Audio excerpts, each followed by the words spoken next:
Howdy, y'all. Welcome to another episode of Card Blitz. I'm your host, Kelly, and I'm joined by my good friends, Royce Waxenfelter of Viking Wax Press and Aaron Waxenfelter of NFL Pro Retro.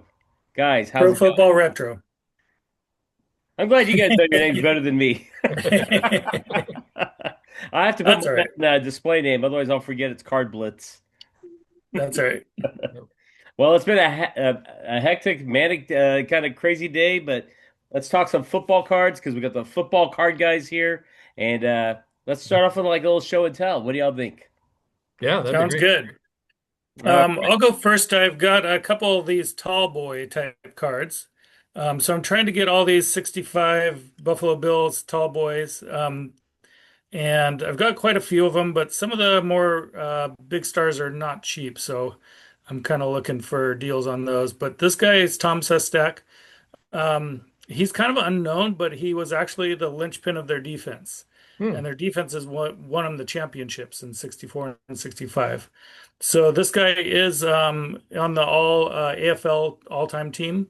And he I think deserves to be in the Hall of Fame if you really look at his career. So I got this Tom Sestak this week through eBay.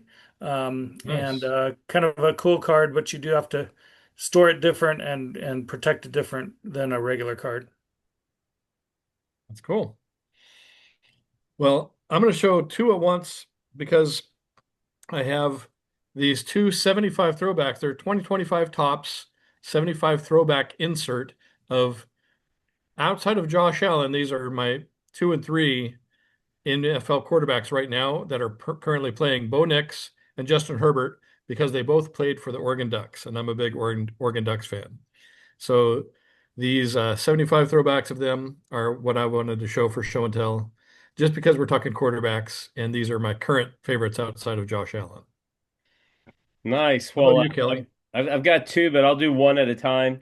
Oh, My sorry. first one I'll show off. I picked up at the Dallas Card Show recently, and that is this 1998 Bowman Randy Moss rookie card. Nice. Beautiful. And it is, and he is to me he's a like a defining wide receiver that kind of rebranded the game and changed it to his rules for running routes and making spectacular catches. And thought, you know what, pretty nice looking card, rookie, affordable. Got to give me some Randy Moss. That's a great Cool. one. All I'll right, show Aaron, my how about second you? You one. got another one? Yeah, it's also a bigger card. These cards are actually bigger than the football tall boys. These are 76, 77 NBA tops. This is Bob McAdoo. He's from the Braves, who are kind of my adopted NBA team after the Blazers because they're from Buffalo. They're now officially the Clippers, but I kind of like defunct teams also. But Bob McAdoo was pretty amazing. He led the league in scoring 3 years in a row, and he was a big man that had an outside touch. So they didn't have the 3-point shot in that time. If they did, he might have scored more than what he already was scoring. His highest scoring was 34.5 points a Wow, game. So he was a big scorer that's high. and a big talent and a big card.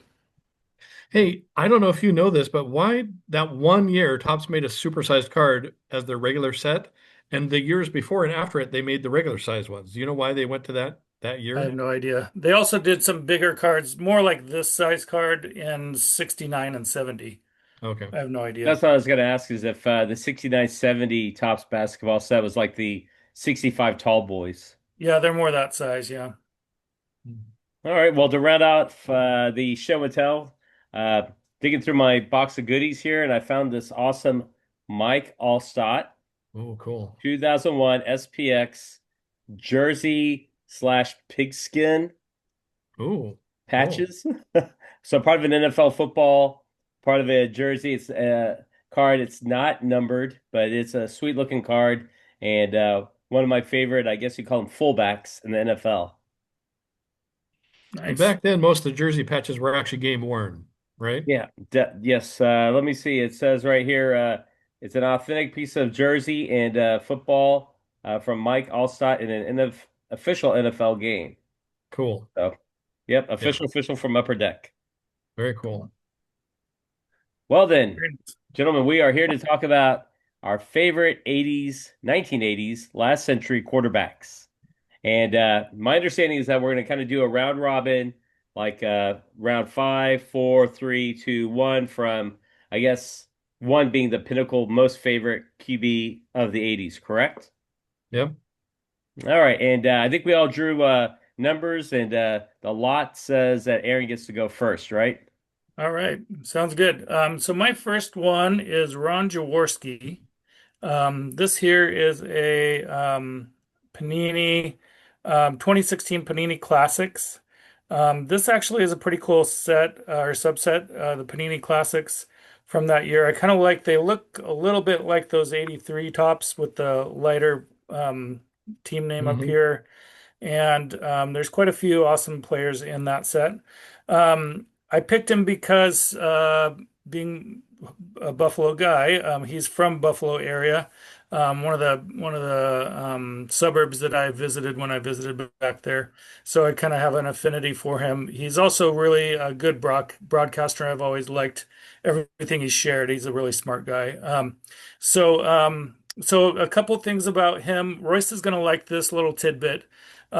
He actually was part owner of the Philadelphia Soul arena Yeah, football team, that's cool. Yeah. and he was also on like their competition committee and helped like make decisions for the arena football league. And then as far as his career goes, he was on the Rams. He got kind of spot starting some in the Rams, but when he got to the Eagles, Dick Vermeil promised him he would not pull him, and that gave him a lot of confidence. That gave him like a starting job in the late 70s. And then in 1980, he led the Eagles to the Super Bowl. And him and Vermeil were just like hand in glove, and they were a big reason they made that Super Bowl. And unfortunately for you guys, in 1980, leading up to that Super Bowl, they beat the the Vikings in the divisional round and the Cowboys in the NFC Championship. Yep. All right, I'm gonna go cry now. Thanks, Aaron. I'll see y'all That's my number five. later. Man, that's a potent lineup of Jaws has already taken out our teams there, right, Royce? Yeah, that's a good one. All right. Well, do you want me to go next? Yes, Yeah. sir. Okay. Well, I'm going to go with this guy here. This is Neil Lomax. This is his 84 tops, very classic 80s card.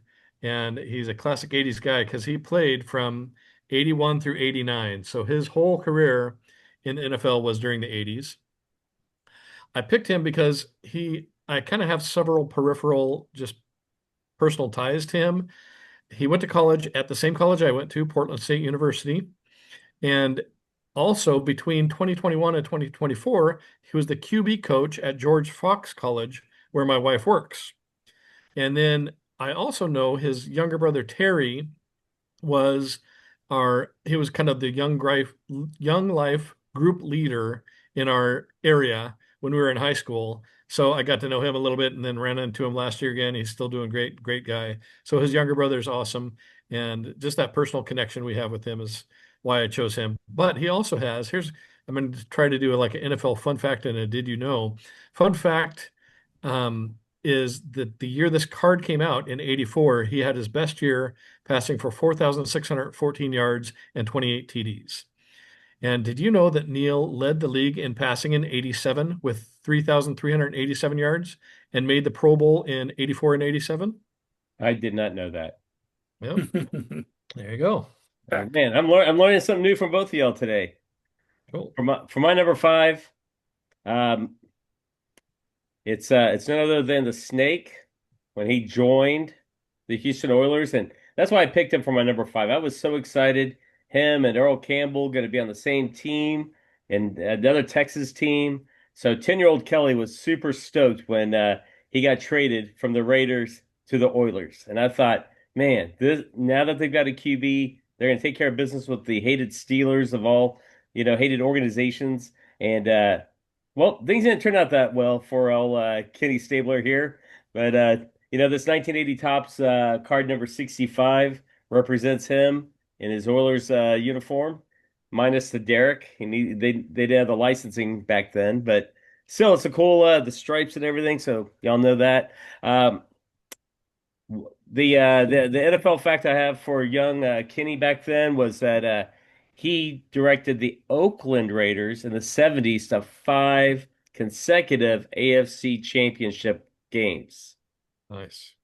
5 in a row. Like, and, and unfortunately for him and the Raiders, they lost to the Dolphins in 73, Steelers back-to-back years, 74, 75, won it all, 76. And then in 77, they lost it to the who was it that they lost to? Rams, I think, right? Broncos. Broncos, because the Cowboys took on Oh, the Broncos in that Super Bowl. oh, that's right. Yeah. Yeah, yeah. Sorry. And for my did you know, uh, Sailor lost his starting gig in Oakland to Jim Plunkett of who was picked up by the Raiders in the 1980 NFL wildcard game. Uh, 27-7, 2 picks. But I thought that was kind of interesting. The fact that like the organization Stabler's usually associated with, and then you go to the playoffs, you face that former organization and you lose. So that's my did you know? That's cool. Cool. Cool. Thanks for sharing. Yep, All right. Aaron, round four, right? Yeah. So my Yep. number 4 is Brian Sipe. I actually have 2 cards because he played for the Browns at the start of the decade. It was the Cardiac Kids Browns. That's a 1982 tops. And then he went to the USFL. He played for the Generals and the Bulls. And I picked him because I have an affinity for the USFL. I really like that league. We got to go to the games that were here in Portland and just love that league. So, him being a big NFL star and going to the USFL is why I chose him. And Sipe, he was a prolific passer. Part of that reason is his college coach at San Diego State was Don Air Coryell. So he kind of like was there Coryell before the Cardinals and the Chargers. And Brian Sipe, he was the 1980 NFL MVP, and he led the Cardiac Kids Browns all the way to the AFC title game. They almost won that AFC title game, but the Raiders beat them kind of on a last second deal. But you know, that was kind of his pinnacle was 1980. And then he did really well the next few years, and then he was one of the first big name stars to jump over to the USFL. Great. Okay. We'll move on to my number 4. Speaking of USFL guys, this is Bobby Hebert, and I hope you can see that card pretty good. Hmm. Anyway, he was known as the Raging Cajun because he was from Louisiana, and he started his pro career as in '83.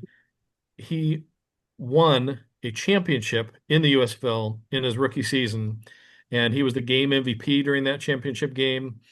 And he was also the Sporting News USFL Player of the Year that year on his rookie season. And then 2 years later, he took the Oakland Invaders to the USFL Championship. And then after the USFL folded in '85, he signed with the Saints and started from them from '87 through '92. And then he ended his career in '96 after 3 years with the Falcons.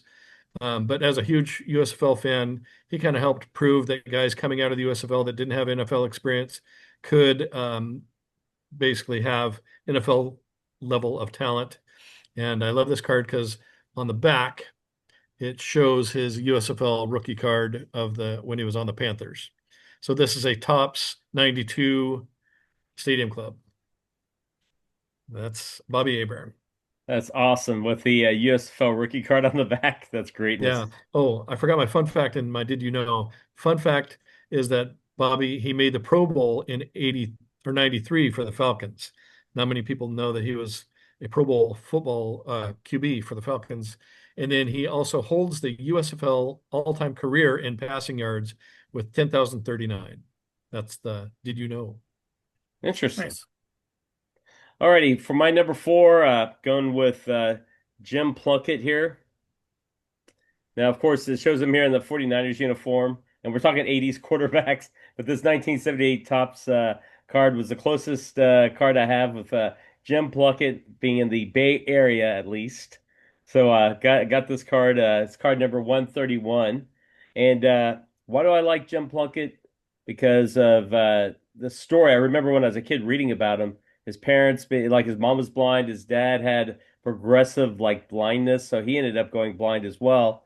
And then Jim had to work hard and provide for his family, and they were like not the most wealthy of families. They were basically in poverty.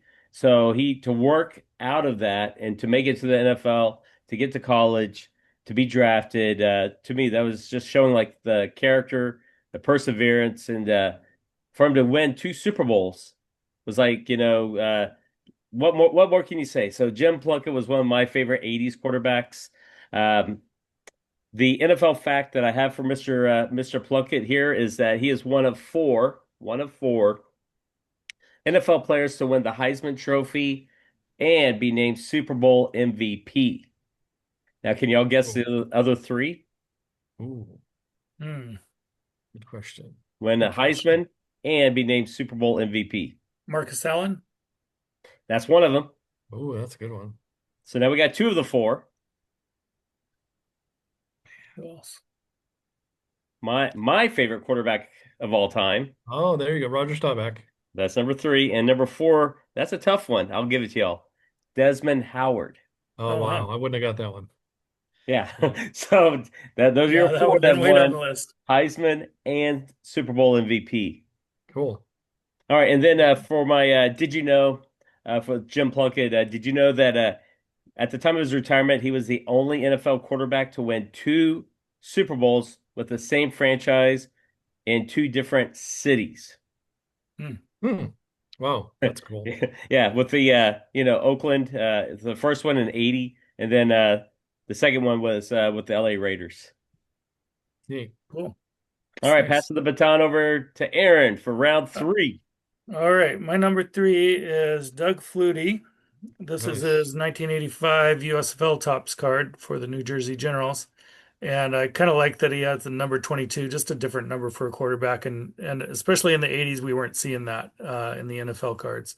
Um, I chose him because I have his jersey, one of my first Bills jerseys I ever got. And he just is a fun guy. He kind of had that playground aspect. His Heisman Hail Mary was just this kind of like throw it up, you know, his college roommate catches the pass, that kind of started his aura. And then, playing for my Bills, he wasn't supposed to start. He was supposed to back up Rob Johnson, and he came in and had that Flutie magic, and all he did was win for the Bills, and they kept kind of trying to insert Rob Johnson back in, who sucked eggs. So he kind of always had that because he was shorter, because he wasn't prototypical, but he kept winning and he kept making plays. So I really love Doug Flutie, and his CFL career was like lights out. Um, so a couple of things about him. The fun fact is Doug Flutie and Sean Landeta were the last active USFL players in the NFL. They played through the 2005 season. So he started his career in 85, went through 2005. So long career for a quarterback. And then he also, I was watching this video about him and his 80s time in the NFL. He wasn't that great in the NFL in the 80s, but part of it is because his coaches, Mike Ditka for the Bears and Raymond Berry for the Patriots, were very conservative. And they just didn't want to turn the ball over. They didn't want to make a mistake. But Flutie, he wanted to play free. He wanted to play like schoolyard football, sandlot football. And he just felt so constrained by like, oh, if I throw an interception, they're going to pull me. Or if I make a mistake, they're going to pull me. So he never like got his real like Flutie magic going in those 80s um, years until he went to the USFL. He really got to know who he was, and then he came back to the Bills and CFL. kept playing that way. Yeah. So even though I chose him for the 80s weren't his best time, but I love him so much I chose him anyway. Very cool. All right. I'm going to start with my Vikings, Tommy Kramer, who in 1976, he played for the Rice Owls. And this card is a 2005 All-American throwback to the 1955. So it's a 50-year anniversary of this top set. They kind of reissued it with the modern players, and this is his 2005 All-American. He played for the Rice Owls and was awarded the Sammy Baugh Trophy, which is given annually to the nation's top passer. So after that, the Vikings drafted him in the first round as the heir apparent to one Fran Tarkenton, who was starting to age. And then Tommy became the starter in 1980, and in the playoffs, he met against Ron Jaworski and then lost. But as a rookie, I mean, not too bad. But they started calling him 2-Minute Tommy for his late game comebacks, including the miracle at the Met, where he connected with Ahmad Rashad on a miracle touchdown with a cluster of Browns players. And that's a super famous play. Look it up on YouTube. It's awesome to watch. But that play clinched the division title for them. And then he started most of the 80s decade for the Vikings before he ended his career in 1990 with the Saints. And as a Viking fan, I included Tommy because he's on my favorite team and played most of the 80s for the Vikings. NFL fact, Tommy led the league in passer rating in 1986 with the 92.6. And did you know Tommy was the NFL Co-Comeback of the Year player in 1986? I I won't did name not the know. other San Francisco 49er player, but yeah. To be named later. Yes. Well, for my round three, the guy that I believe epitomizes the 80s and culture, lifestyle, and NFL would be Dan Marino here. 1988 Topps card number 190. NFL fact, Dan Marino threw the most TD passes of the decade in the 80s with 220, but also in the 1990s, he had the most passing yards of the whole decade with 33,508. Wow. So I know as a Bills fan, you probably hate Dan Marino here, but the guy was in Ace Ventura, Pet Detective. Like, you can't hate that, right? Maybe. All right, round four, passing the baton, or round two, right? Round two. Yeah, we're on to two. Yeah. Counting is it's a sport. Yeah. Cool. All right. So my number two is Randall Cunningham. This Nice. is his 87 Topps card where he still had the Jerry curl going there. And he was actually still backing up Ron Jaworski at this point. But after Buddy Ryan came in as the coach for the Eagles, Buddy Ryan kind of really wanted to start Cunningham. Even though Cunningham was kind of unpolished, he gave him like half and half duty. And then the next year, 87 is when he really took off after this 86 campaign. But yeah, Randall Cunningham, he was such a different guy. He was one of the first really, really athletic running quarterbacks, kind of a Lamar Jackson before his time or Michael Vick type guy. Um, and he also punted sometimes. He had a 91-yard punt, and Yeah. he had a really high punt average. He also had a 95-yard TD pass. One of his most famous plays, unfortunately, is against the Bills. Bruce Smith had him in his clutches in the end zone for a safety. He wiggled out of that, did a 360 spin, hucked the ball down, and made a 95-yard TD pass after eluding Bruce Smith. Wow. So both those things were pretty amazing. And he had a career rushing average of 6.4 yards. So he was great at passing and running. And the fun fact is, he's an ordained minister, and he was the Raiders chaplain in Las Vegas from 2020 to 2022. That's cool. And he broke most all of Fran Tarkenton's quarterback rushing records. Yeah. Because before that, Fran had all the rushing records at the QB spot. Okay, I'm going to move on to my next guy, who is Doug Williams. This is his 2024 Topps Composite Chrome Refractor. And it's just a very artsy card. I love it for that. But he played for the Buccaneers between 78 and 82. And then he took a year off and then played for the USFL's Outlaws in 84 and 85, and then finished his career with the Redskins from 86 through 89. I like him because he helped overcome the color barrier as one of the initial starters as an African-American QB in the 70s, and then played in the USFL for the Outlaws, who I love the USFL. But then he also ended up winning a Super Bowl for the Redskins. And it's just a fun, cool, kind of spacey card. And I love cool modern cards of some of the throwback players like this. So my fun fact is in the 83 season, he set out the year due to a salary dispute. He was the lowest paid starter in the NFL, and 12 backup QBs were making more than him. So he decided to sit out because they were only paying him $120,000. And then after that, he went to the USFL because they were willing to pay him. And the Bucks missed the next 14 seasons of playoffs. So they should have paid Doug, basically. The curse And of did you Doug. know? Yeah. Did you know Doug was the first black QB to lead his team to the Super Bowl win, earning the Super Bowl MVP award in the dominant win over the Broncos in '87? I did know that. Cool. Nice. Well, for me, round two here, going with one of my childhood favorites, Danny White of the Dallas Cowboys. Uh, he's seen here on this 1981 Topps football card, card number 300. And like I said, watching him with the Cowboys in the late 70s, he was a punter, backup QB kind of guy. He was heir apparent to Roger Staubach. And so for me, like when he made that transition to starting QB, Danny White was the man. And so, even though he led the team to three consecutive NFC championships, and we already talked about the first loss with the Eagles, second one happening with the 49ers, and the third with the Redskins. It was, those were tough times on Danny, but Danny White was resilient. He kept battling back, coming back. Didn't shake him up too much. Um, Fun NFL fact is that he caught two touchdown passes himself as a QB, and that was due to like a flea flicker type thing where it was a halfback pass to Danny White in the end zone, catching touchdowns.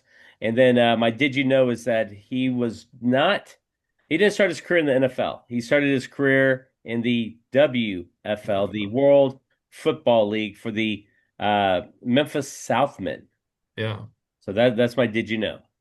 And he played with Zonka and Kick on that team. Ah, So, yeah.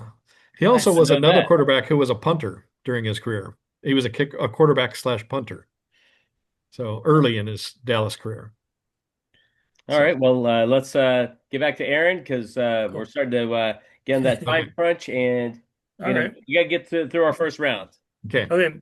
My number one is Jim Kelly. This one here is a 85 USFL card for the Houston Gamblers, but he also played for my Bills from 86 all the way to 96. But he started his pro career in Houston for the Gamblers, and in 2 years, he passed for 9,842 yards.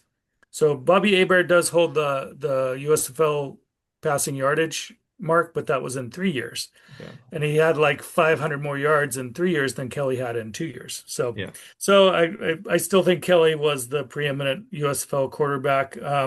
His rookie year of 84, he had 5,219 yards. So other than Dan Marino, that was, the only 5,000 yard passing in the 80s.